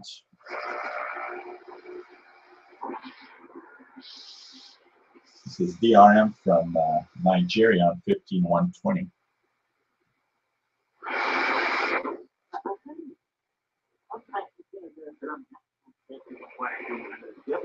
This is Oman, which broadcasts. By the way, there's an English language program from Oman at 14 to 15 hours UTC if you want to listen. By the way.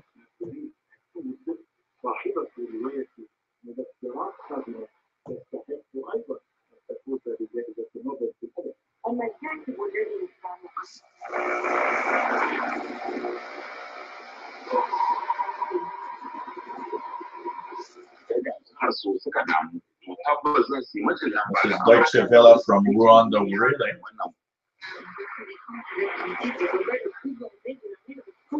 Radio France International. I often listen to Radio France on this frequency in the afternoons when I have a little bit of news, especially what's nice about this one in French is that they have lots of African news, like the BBC Africa.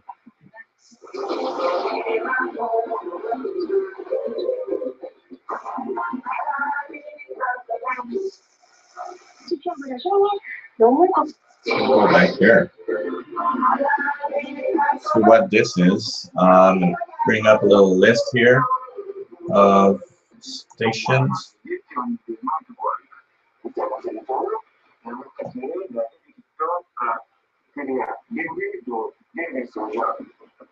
So 15315. Look at here. It's from France. It's something called LWF Sotilingilia, some kind of station for West Africa. Never heard that.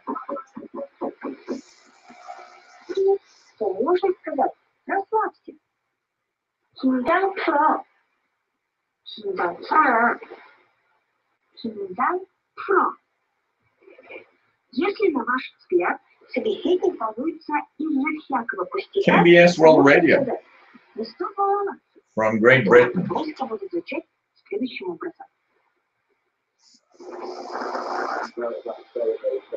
This is the BBC from Ascension Islands. This one will improve here in the winter times. It's usually much better signal in the winter time.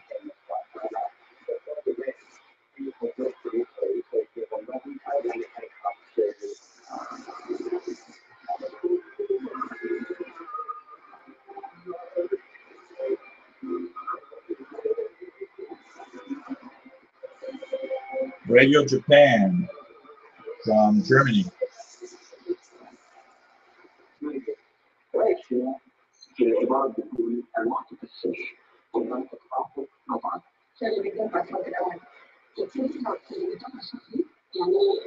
This Ibra Radio from German transmitter site.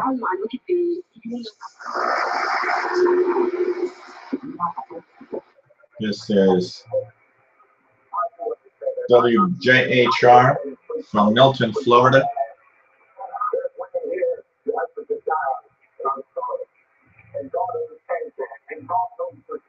The upper sideband. This one is very difficult to hear apparently in Europe. A lot of people say that they barely hear it. It's not very powerful. I don't remember the power on this, but this is like a 50-watt transmitter or something. It's very weak transmitter.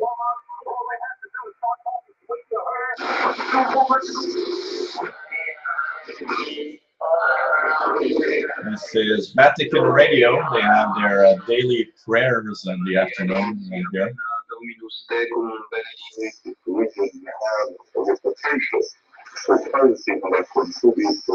Voice of America. At this time, they are from Botswana, really. Some of the examples that would like to already show that brands can be rehabilitated when it transformed into production lines again after being depleted. They are also supporting the irrigation programs that help agricultural production in some of the dry areas. And generally, I think there is significant potential to help these areas to start generating what we believe electronic results that other areas have. But you need some investment. You need investment in people and once again, Vatican Radio. It's WEWM.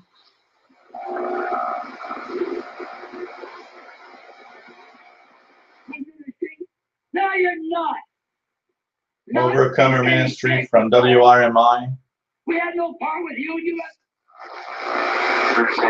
shoot you. Wow. So we hear these things like, wow. WWCR, Nashville, Tennessee.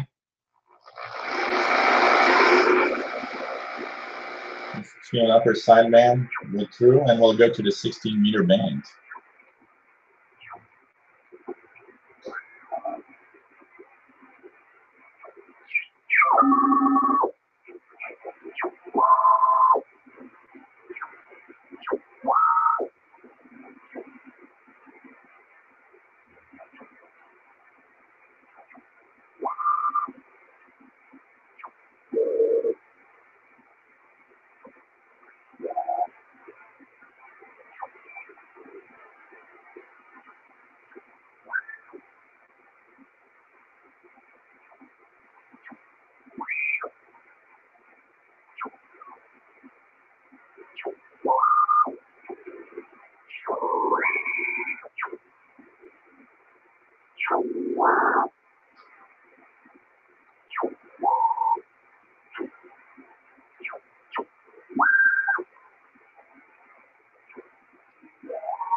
And this is 16-meter band.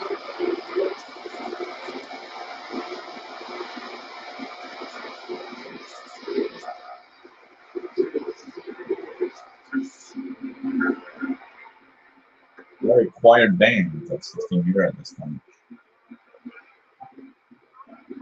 I'm going to check for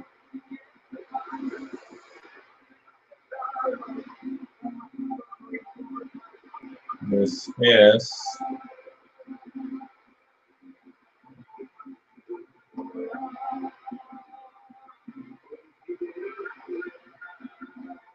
$17,775 KVOH, Voice of Hope from California. It's Monday to Friday, and Spanish to Central America.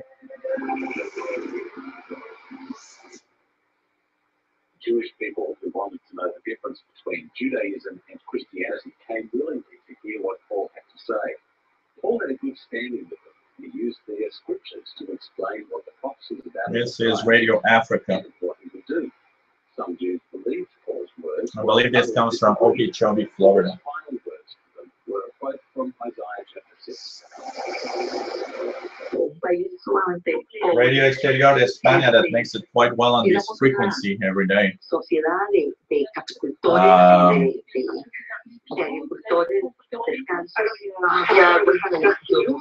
We hear Radio France in the background also. This is going to be leaving shortwave in a week's time now.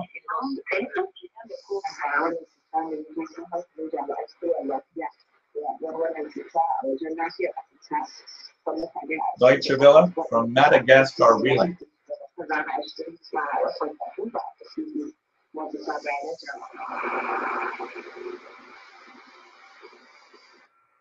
There we go. Continue up. We'll go to the 13-meter band.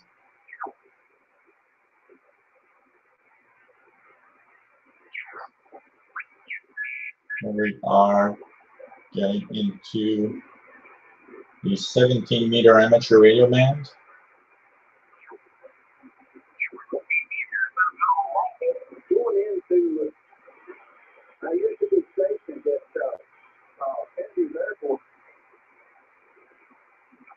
There's mostly utility signals.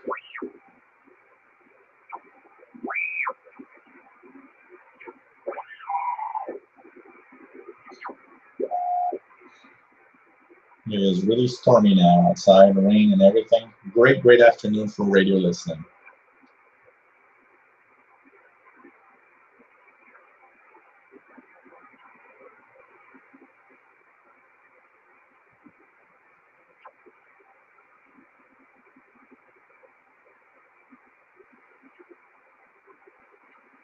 Much on 19 megahertz.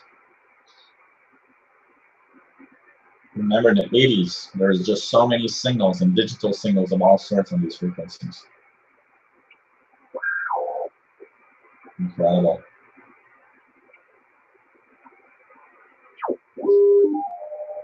There'll be WWV on 20 megahertz.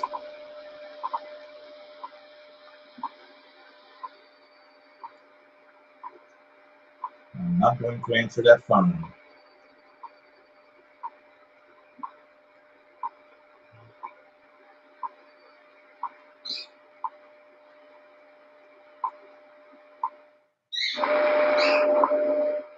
And so I'll continue on the transmitting the tuning. We'll go to the 13-meter band. I don't expect a lot of signals on the 13-meter band here, but we'll check that.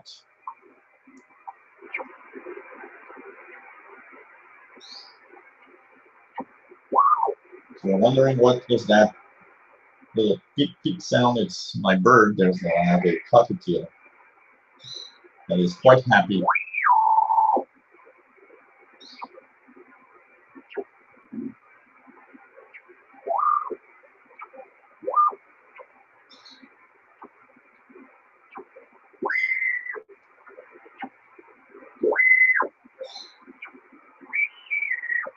A lot of stuff there.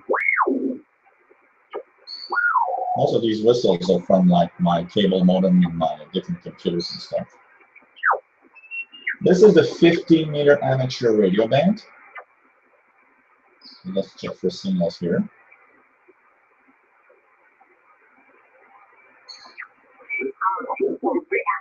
Okay, see you next time, Bob, and good luck. Okay, good luck. You are set. This is 9 America 5 Whiskey. 9 America 5 Whiskey. Let's check that out. Okay, this is you are set. This is 9 Alpha 5 Whiskey. 9A5W. 59. From Croatia. This is amateur station from Croatia.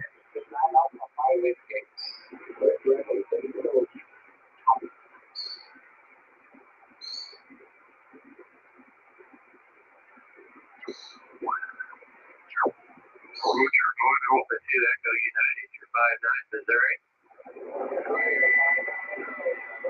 Thanks for Croatia. Croatia.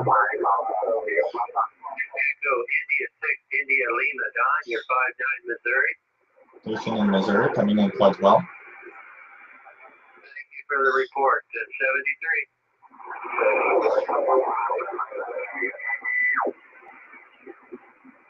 73. And then into the 13-meter international broadcast band. This has been a very quiet band lately.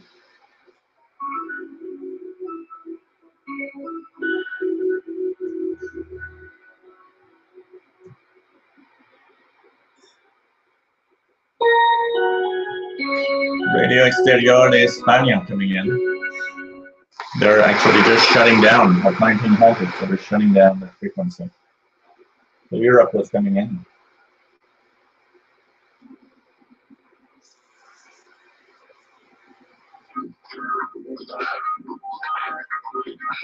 This one, 21,780. Deutsche Welle, coming in quite well actually. They are also shutting down this frequency at 1900 hours UTC. So Deutsche Welle, this one is from Rwanda Relay, so it comes from the middle of Africa. So this is another frequency they're shutting down now. So that's pretty much it. We are now reaching the end of our shortwave hangout. So before we end in the few minutes that's left, a reminder, our next Google Hangout is going to be on Saturday, October 18th at 2300 hours UTC. Put that in your calendar. We'll be live, of course. If you miss out the Hangout, doesn't matter. Well, it's fun to be live. Of course, a lot of people say, well, it's fun to have the live listening and the live show. But keep in mind that you can always watch the Hangout on the YouTube channel.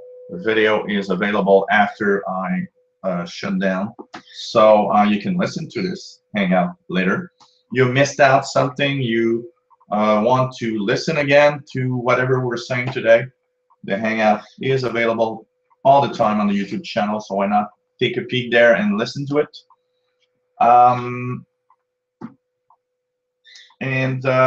Well, next show is going to be about writing to stations, where to get the address, where to get the information, where to get emails, what exactly can you receive from a station, what to expect, and what to do and not to do, because there's a lot of things that people do wrong. You know, we don't want to be a QSL hog, just asking, and not giving back. We need to do a little interaction here. So I want to thank everyone that participated into this Hangout. Not a lot of interaction today with everybody, but it's still cool to have everyone there. We had a record of, I think it's 64 people watching a little earlier. We are at 43 now, so we lost a few, but that's normal, fluctuates all the time. And a 2-hour hangout is a long hangout, so depending on what we're talking about, if it's interesting or not. Remember, if you want to be on the list for my Hangouts so that I can send you an email an hour or two before the Hangouts happen, write to me at officialshortwaveradio@gmail.com. I'm thinking of putting some kind of little banner here every time I do the Hangout so that the email is always visible. So if you don't hear it, or if you just were away or whatever, you have the email available. I will be also adding a Twitter account because now I've got a great idea for that. So why don't you guys actually get yourself a free Twitter account, and maybe we can interact through the Twitter account also and share shortwave info. Hope you enjoyed today's show. Hope that it gave you an idea that maybe you want to join the club. Go to a Yahoo group of some sort, or just go through the web and look for information on shortwave and how you can go into the different radio forums that exist on the web. And hope you enjoyed the Hangout. So take care, guys, and hope to see you Saturday, the 18th of October at 2300 UTC for the next Hangout. Take care, 73s, and hope to see you soon. Take care, guys.